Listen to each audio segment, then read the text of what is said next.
ایران نے street of harms کو جنگ کا ایک ایسا ٹول بنا دیا ہے اور ایسا بون آف کنٹینشن اس کو بنا دیا ہے کہ اس میں سے ایران بھی نکل جائے گا، امریکہ بھی نکل سکتا ہے، لیکن گلف سٹیٹس کبھی بھی نہیں نکل پائیں گی۔ یہ ایک ایسا پھندا ہے جو ہمیشہ ان کے گلے میں رہے گا اور یہ اس سے نکلنے کی کوشش بھی کریں تو نہیں کامیاب ہو سکتی۔ آئیے میں آپ کو بتاتا ہوں کہ اس کے پیچھے وجہ کیا ہے۔ ایران کی طرف سے اسٹریٹ آف ہارمز کی بندش اور امریکہ کی طرف سے اس کو مکمل بلاک کرنے کے بعد خلیجی ممالک اس بات پر سوچنے کے لیے مجبور ہو چکے ہیں کہ ان کے لیے نئی آبی گزرگاہیں ہونا بہت ضروری ہیں جہاں سے وہ اپنا تیل ایکسپورٹ کر سکیں۔ کیا اب یہ وائبل ہے؟ کیا وہ نئے راستے تلاش کر سکتے ہیں؟ کیا جو 20 سے 30% یہاں سے تیل گزرتا ہے اسٹریٹ آف ہارمز سے، کیا وہ متبادل راستوں سے گزر سکتا ہے؟ کیا اتنا ہی وہ کاسٹ افیکٹو ہو سکتا ہے جتنا یہاں پہ ہے؟ یہ ایک بڑا اہم سوال ہے جو ہم اس ویڈیو میں جاننے کی کوشش کریں گے۔ یہ جو گلف سٹیٹس ہیں یہ اسٹریٹجک ڈیپینڈنس کی اس حالت میں کھڑے ہیں کہ اگر یہ ایران پر ڈیپینڈ بھی کرتے ہیں لیکن وہ ٹرسٹ نہیں کر سکتے کہ آئندہ فیوچر میں ایران اس طرح اس کو بند نہیں کرے گا،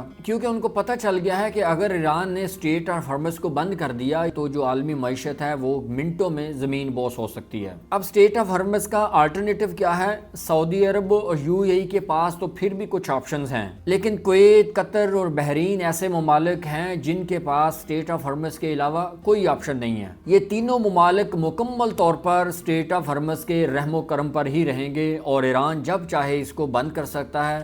جب چاہے اس کو کھول سکتا ہے، جس کی وجہ سے یہ والی گلف سٹیٹس بہت زیادہ پریشان ہیں۔ اسٹریٹ آف ہارمز کے بعد ریڈ سی ایک ایسی آپشن ہے جو یو اے ای اور سعودی عرب اس پر ڈیپینڈ کر سکتے ہیں، لیکن حوثیز اس کے لیے مستقل خطرہ ہیں۔ یعنی اس کو یہ نہیں کہا جا سکتا کہ یہ ایک سیفسٹ وے ہے جہاں سے آئل ایکسپورٹ کیا جا سکتا ہے۔ سعودی عرب کے پاس 1200 کلومیٹر لمبی ایسٹ ویسٹ پائپ لائن موجود ہے، لیکن وہ مکمل طور پر سیف نہیں ہے، اور وہ بھی جو کرنٹ ایکسپورٹس ہیں ان کا صرف ایک حصہ ایکسپورٹ کر سکتی ہے، اس سے زیادہ اس کی کیپیسٹی نہیں ہے۔ یعنی جب کیک سے یامبو تک اگر سعودی عربیہ آئل کو ایکسپورٹ کرنا چاہتا ہے تو اس گزرگاہ کی جو کیپیسٹی ہے وہ مزید بڑھانا پڑے گی، لیکن یہ اتنا آسان کام نہیں ہے، اس پر کئی سالوں لگ سکتے ہیں اور اس کے لیے کئی ارب ڈالر چاہیے اور سیکیورٹی چاہیے جو ناممکن ہے۔ دوسری طرف یو اے ای کے پاس حبشہ فجیرہ پائپ لائن موجود ہے جو اسٹریٹ آف ہارمز کو مکمل بائی پاس کر دیتی ہے، لیکن اس کی بھی جو ایکسپورٹ کوانٹٹی ہے یا ایکسپورٹ والیوم ہے وہ بہت کم ہے، وہ کبھی بھی اسٹریٹ آف ہارمز کی کیپیسٹی کو میچ نہیں کر سکتا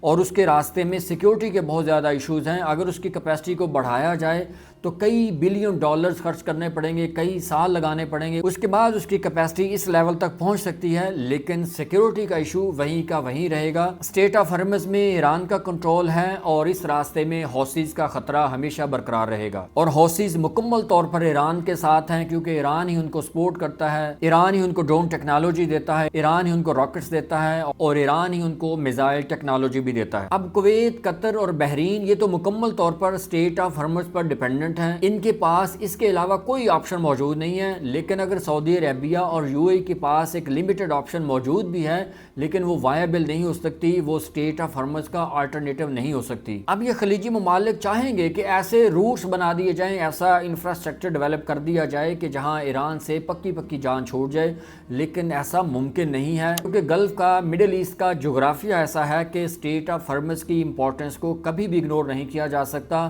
اور نہ ہی اس سے ہٹ کر کوئی نیا راستہ تلاش کیا جا سکتا ہے۔ ہاں، صرف ڈیپینڈنسی کو کم کیا جا سکتا ہے، منیمائز کیا جا سکتا ہے، لیکن اگر گلف سٹیٹس یہ سوچیں گی کہ ہم ایران کو بالکل بائی پاس کر کے ایک نئے راستوں پر چلے جائیں گے تو یہ امپاسبل ہوگا۔ اسی لیے دنیا کے بڑے بڑے جو ماہرین ہیں جو اسٹریٹجک سچویشنز کو انالائز کرتے ہیں وہ یہ کہتے ہیں کہ اسٹریٹ آف ہارمز ایران کے پاس ایک نیوکلیر بم سے زیادہ طاقتور ہتھیار ہے جو ایران کبھی بھی چھوڑنا نہیں چاہتا، چاہے اس کے لیے کچھ بھی ہو جائے۔ اسی لیے اسرائیل اور امریکہ نے یہ سوچا ہے کہ ساری جنگ کو ایک سائڈ پہ کر دیا جائے، اسٹرائکس ایک سائڈ پہ کر دی جائیں، سب کچھ بند کر دیا جائے، لیکن اسٹریٹ آف ہارمز کا کنٹرول کسی نہ کسی طرح اپنے ہاتھ میں لیا جائے، لیکن ایسا پاسبل نہیں ہے کیونکہ اس کا جغرافیہ ایسا ہے کہ وہ مکمل طور پر ایران کے کنٹرول میں ہی رہے گا، اور دوسری طرف ایران نے اس کے نیچے کم از کم 5 سے 10 ہزار ایسی مائنز بچھا دی ہیں جو صرف اور صرف ایران کے کنٹرول میں ہیں۔ جب بھی ایران چاہے گا کسی بھی جہاز کو، کسی بھی ٹینکر یا شپ کو نشانہ بنا سکتا ہے، چاہے وہ کسی بھی ملک کا ہو۔ اس لیے کوئی بھی ملک یہ رسک لینے سے گریز کرتا ہے کہ وہاں سے شپس گزاری جائیں کیونکہ یہ اتنی مہنگی ہوتی ہیں، بہت آسانی سے نہیں بن سکتی،